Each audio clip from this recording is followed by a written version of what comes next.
On the 14th day of the 9th month, in the year 1506, a woman was executed in the courtyard of the Joseon royal palace. She had no army, no family name worth speaking of, no throne of her own. She had been born at the very bottom of a society that believed a person's birth determined everything they would ever be. She had no formal title, no legal standing, no political office. She had nothing except a mind that understood power better than any king, minister, or general in the country. She quietly ran for over a decade. Her name was Jang Nok-su. And this is the story of how a girl that her world forgot to count became the most powerful person in the kingdom, and what it cost her to stay there. Joseon society arranged its people into 4 tiers. At the top, the ruling Yongban class, the scholars, the nobles, the men who wrote the laws. Below them, the Chunjin, skilled middle-class functionaries. Below them, the commoners. And at the very bottom, alongside slaves and butchers and shamans, the Chonmin, the lowest of the low. The gisaeng belonged to the Chonmin. They were registered with the government. They were property of the state. They were trained from childhood in music, poetry, calligraphy, dance, and conversation, and their role was to make powerful men feel magnificent.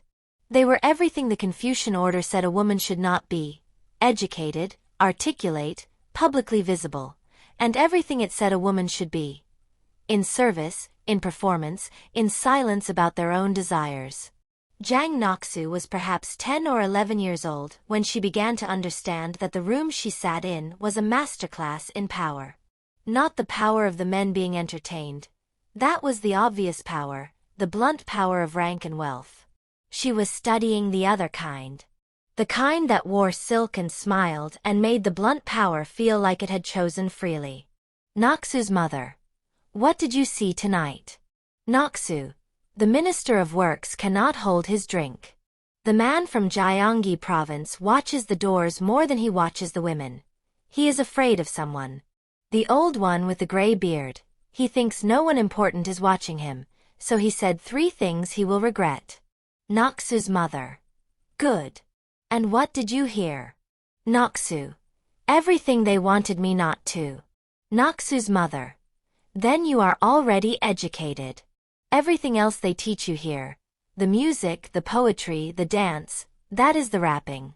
She meets her daughter's eyes in the bronze mirror. Night is long. What you have just told round. me, that is the gift truly inside. is the finest Never ginseng let wine anyone in the see the capital. gift clearly. Wrap it beautifully, always. But never forget which one matters. She was 12 years old. She already knew that her world had decided her ceiling. She spent the next 6 years quietly, methodically, learning how to dismantle it from the inside. By 16, Jang Nok-su was considered the most accomplished gisaeng in Seoul. This is not sentiment. It is documented in court records and in the accounts of multiple government officials who encountered her. She sang well but recited poetry better. She could hold a conversation on statecraft, history, or philosophy with any scholar in the city and leave him feeling, somehow, that he had done most of the talking. She had studied the faces of powerful men for 6 years, and she understood their vanities and their insecurities with a precision that most seasoned courtiers never achieved. But here is what the records do not emphasize, because the records were written by men who preferred a simpler story. She was also genuinely brilliant. Not performing brilliance. Not using intelligence as a tool of seduction, though she knew how to do that too. She was a person of extraordinary intellectual capability, who had been born into a world that provided her no formal path to express it. The gisaeng house was not her destiny. It was the door she had been given. She intended to walk through it into somewhere else entirely. Nok-su. Then let us not disappoint them. King Yeonsangun. The history books are not kind to him, and largely for good reason. He would go on to purge the court of scholars who displeased him, torture critics, conscript women for palace entertainment by force, and eventually drain the royal treasury on his own amusements. But in the year Jang Nok-su first entered his court, He was still in the early stages of becoming the man history would condemn. He was brilliant in the particular way that untethered brilliance becomes dangerous. Quick, perceptive, capable of both extraordinary cruelty and extraordinary passion, depending entirely on what the moment called for. Yeonsangun, to a nearby attendant, quietly. That one. What is her name? Court official. His Majesty wishes to speak with you. Yeonsangun. Your poem. The third verse. You changed 2 lines from the original. Nok-su, without apology. The original lines were technically correct and emotionally empty. I replaced them. Yeonsangun, a long pause, then, a genuine smile. Sit down. That was the beginning. But it is important to understand something about what happened next, because history tends to describe it as seduction, or manipulation, or the story of a foolish king enchanted by a cunning woman. The truth is more interesting. Yeonsangun was not easy to enchant. He was not a fool.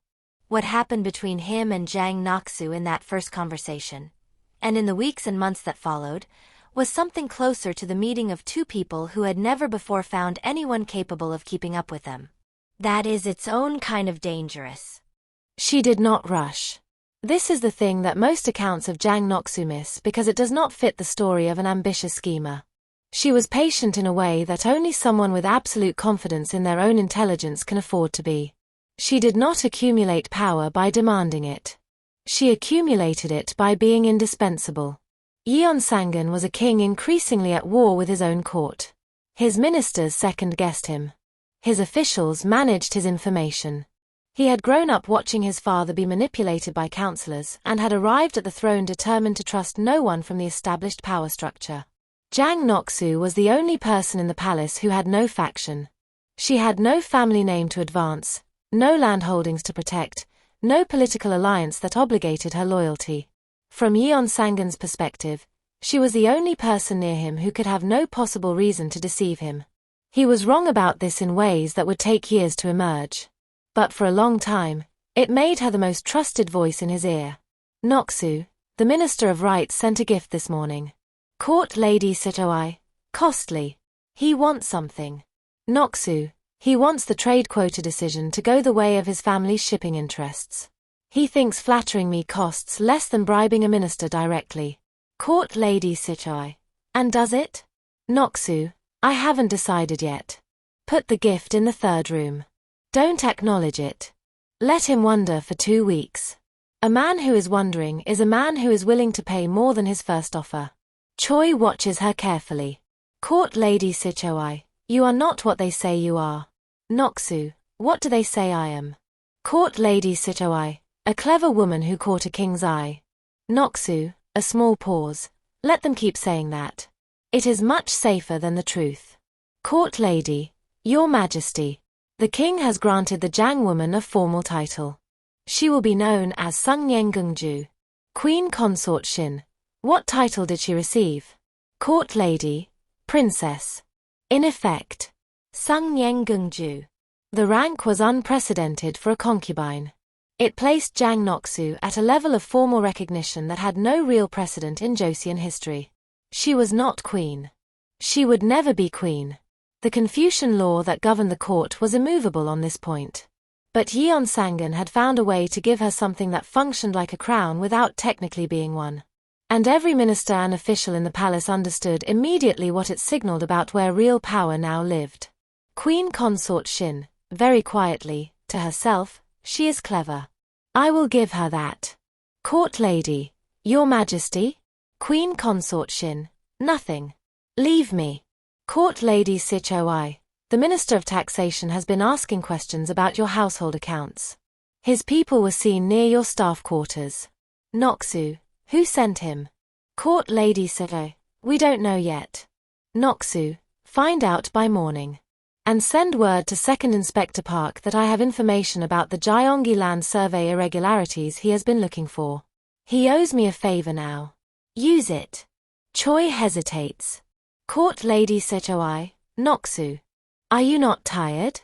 They are all watching you. Every minister, every court lady, every official who was ever close to the king before you. They are all waiting for you to make one mistake. Nok-su, I know. Court Lady Sichoi, and? Nok-su, and I will not make one. Go. Send the message to Park. This was the cost that history never fully accounts for. Not the enemies, not the politics, not the daily navigation of a court that resented her existence. The cost was simpler and lonelier than all of that. She had become so necessary to her own survival that she had very little time left to simply be a person. The crane above the city sees everything. It rests nowhere. Let us be specific about what Jang Nok-su's power looked like at its peak, because influence over the king is an abstraction that underestimates what she actually did. She received petitions. Not formally, no law permitted this. But officials who wanted the king's ear learned that the fastest path to it was through her. She assessed them. She decided which ones reached the king and in what form.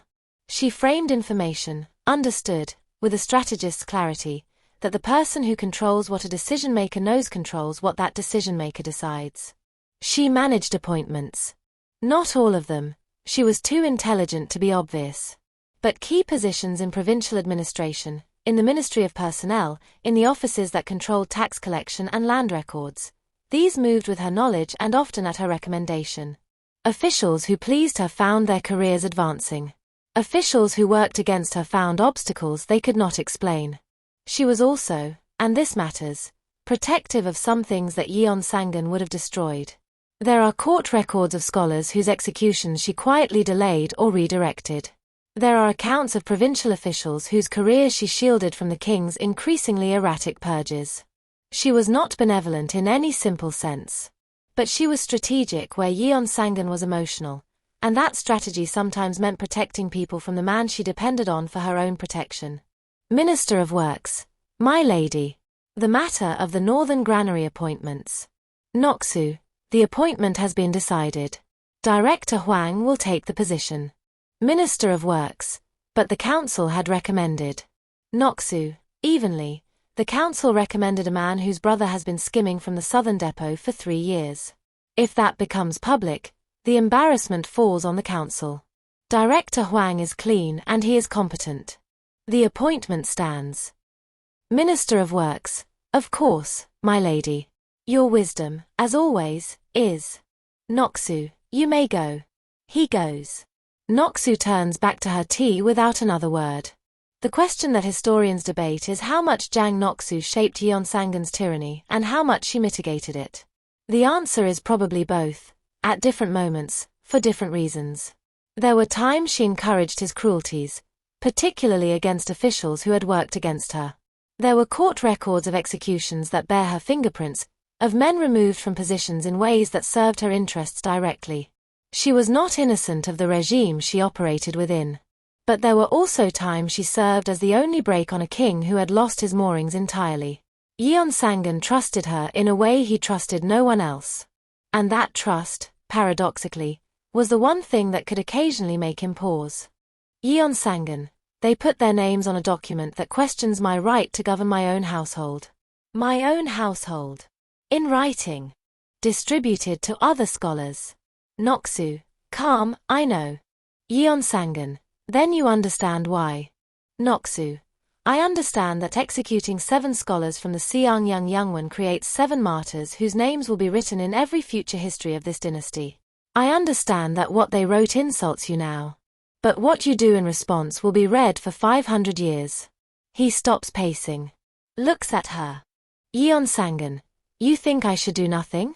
Nok-su, I think you should remove them from their positions and exile them to the provinces. Silence them without making them symbols. A dead critic is a permanent critic. A disgraced exile is forgotten within 10 years. Silence. Then. Yeonsangun, you are the only person in this palace who speaks to me without performing. Nok-su, I know that too. He half smiles. Sits down. The executions do not happen. That time. Yujigwang, she rejected the Chungcheng appointment again. Overruled the council recommendation without so much as consulting us. Second official, she has done this 12 times in the past year. 12. The king signs whatever she brings him. Yujiguang. The king signs whatever she brings him because she is the only person he trusts and she has spent 7 years making certain that is true. She is not simply influencing the court. She is the court. Third official. Then what do we do? Yujiguang. Long pause. We wait. A king's favor is the most unstable ground in the world to build on. Eventually, she will misjudge him. Or he will change. Or. Second official. Or we help the situation along. Jaguang looks at him carefully. Yujiguang. What I am saying is that we build the alternative. Prince Jinseong is not ambitious but he is competent. He has the loyalty of the southern ministers. When the moment comes, and it will come, we must be the ones holding the door open. They were right about one thing. The moment would come. They were wrong about their own safety when it did. Power built on the resentment of someone else's power is rarely as stable as it appears from the outside. But Jang Nok-su, for all her brilliance, was also building on unstable ground. She knew it. She had always known it. The question was always going to be, how long could skill outrun circumstance? Nok-su. Choi. Where were you this morning? Court lady, sir. I was unwell, my lady. Nok-su, looking at her directly. Second Inspector Park sent word that someone from my household was seen near Councillor Yu's residence yesterday evening. Was that you? Court lady, sir. My lady, I. Nok-su. Do not lie to me. I have never lied to you. Not once, in all the years we have been in this palace together. Do not lie to me now. Court lady, sir. I am afraid. Every week, someone else disappears from this court. Every month, the king's moods are less predictable. If it falls, when it falls, everyone near you falls with you. I have a younger sister outside the palace. I have. Nok-su, quietly, you made contact with Yu Jae-guang. Court lady Sichoi, I only asked if there was a way to. Nok-su, stop. Nok-su, I am not angry with you. I understand. You are trying to survive. So am I. The difference between us is that I have no other option. You do. Court lady Sichoi, Nok-su. Nok-su, I will arrange a position for your sister at a household outside Seoul. You will be transferred to the Eastern Compound. It is quieter there. You will not be implicated in whatever comes. Choi stares at her. Court lady Sichoi, you are protecting me. After what I did. Nok-su, a slight pause. You were my friend for 10 years. That does not disappear because you are afraid. Court lady Choi was transferred within the week. She survived the events of 1506. She was one of very few people close to Jang Nok-su who did. She spent the rest of her life, by accounts, in a kind of quiet that those around her never quite understood. By 1504, the historical record becomes harder to read charitably where Jang Nok-su is concerned. There are accounts that place her as a participant in some of Yeonsangun's cruelest decisions. Names of officials she is said to have encouraged him to remove, court women she is alleged to have had punished for perceived slights. It is impossible, from this distance, to separate fact from the scores of enemies who later contributed to her official record. In Joseon, when a regime fell, the historical account was written by those who replaced it. Jang Nok-su had no survivors writing on her behalf. Yeonsangun, I have decided. The entire left council branch is compromised. I will have them examined. Nok-su, all of them? Yeonsangun, everyone. They have been corresponding with the provincial governors about restricting my authority over land grants. I have the letters. Nok-su, the letters may have been misread. Yeonsangun, sharply, are you questioning my judgment? Nok-su, quietly, no, Your Majesty. I would never question your judgment. She could not save them. She chose her own survival. It is the moment historians use most often to condemn her. It is also the moment that is hardest to judge from the position of someone who has never lived inside a world where the difference between one word and the next is the difference between your life and your death. Yujiguang, the southern ministers are ready. The northern garrison commanders have been spoken to. There are enough men. Prince Jinseong. And the Jang woman? Yujiguang. She will be dealt with accordingly. She is the symbol of the regime. The people have heard enough about what happens inside those walls.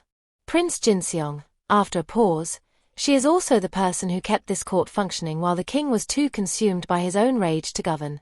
You know that. Yujigwang, Your Highness. Prince Jinseong, I am not defending her. I am being honest about what we are removing. We are not removing a concubine. We are removing the person who ran this kingdom for a decade. What we replace her with must be better, not merely more legitimate. Yujigwang, carefully, of course, Your Highness. Jinseong looks at the garden for a moment. Prince Jinseong, does she know? Yujigwang, I believe she suspects. She has always been difficult to surprise. Prince Jinseong, then move quickly.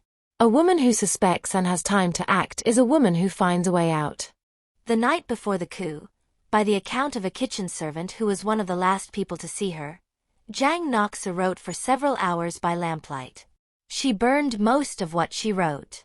One letter was sealed and given to a servant with instructions to deliver it after sunrise. The servant, caught up in the events of the following morning, never delivered it. The letter was found in the servants' quarters 3 weeks later and destroyed unread by palace officials tasked with erasing her record. Nok-su, quietly to no one, I would have been a minister. If they had let me be one, I would have been a very good minister. Dawn. The palace is in controlled chaos.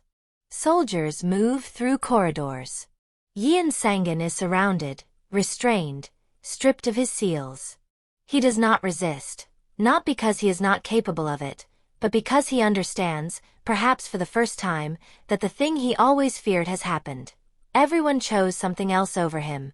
The Yeonjong coup of 1506. Organized by a coalition of officials and military commanders who had endured Yeonsangun's reign long enough. The king was deposed, stripped of his title retroactively. The name Yeonsangun is itself a demotion, the title given to deposed kings rather than their posthumous temple names, and exiled to Ganghwa Island, where he died within 2 months. The historians debate whether it was illness or despair. Prince Jinseong became King Yeonjong. The court reorganized itself with impressive speed. Officials who had served the old regime with enthusiasm became vocally committed to reform. The machinery of power, as it always does, adapted to the new operator with minimal friction. Yujigwang. The charges have been examined. Do you have anything to say? Nok-su. Calmly, no. Yujigwang. Then the sentence. Nok-su. I have nothing to say to this tribunal. I would say what I have to say to history. But history is written by the people in this room. So there is no point. Complete silence. Yujigwang. Quietly. The sentence is death. We return to where we began. The courtyard. Autumn. The bound hands, the straight back, the face turned toward the sky. She was executed on the 14th day of the 9th month, 1506. She was perhaps in her late 30s. The exact date of her birth was never recorded. The birth dates of gisaeng were not considered worth noting. Her death, at least, was documented precisely. She was buried in an unmarked location. Her name was removed from official records wherever possible. The new regime's historians wrote her as a cautionary tale.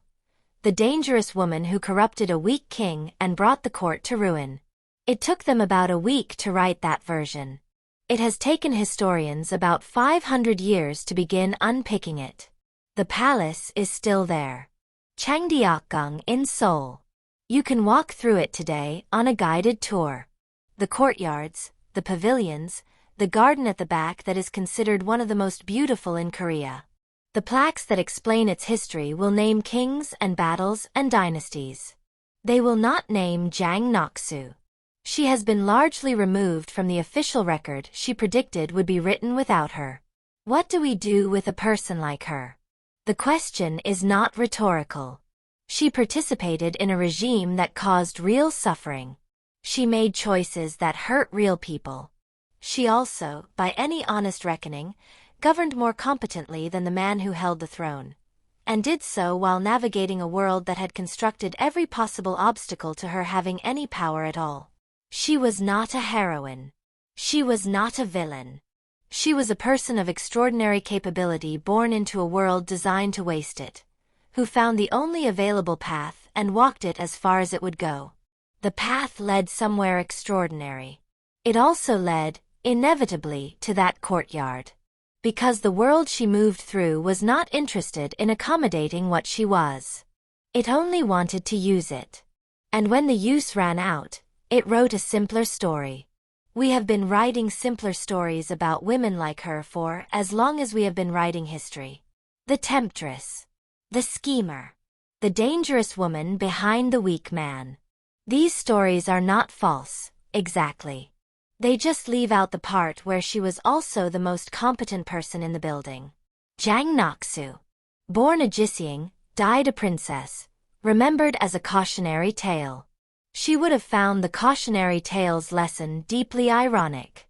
The lesson her story actually teaches is not, do not reach above your station. It is simpler and more uncomfortable than that. The world tends to destroy what it cannot officially contain. And sometimes the most dangerous thing a woman can be is the most capable person in the room. Her name was Jang Nok-su. Remember it.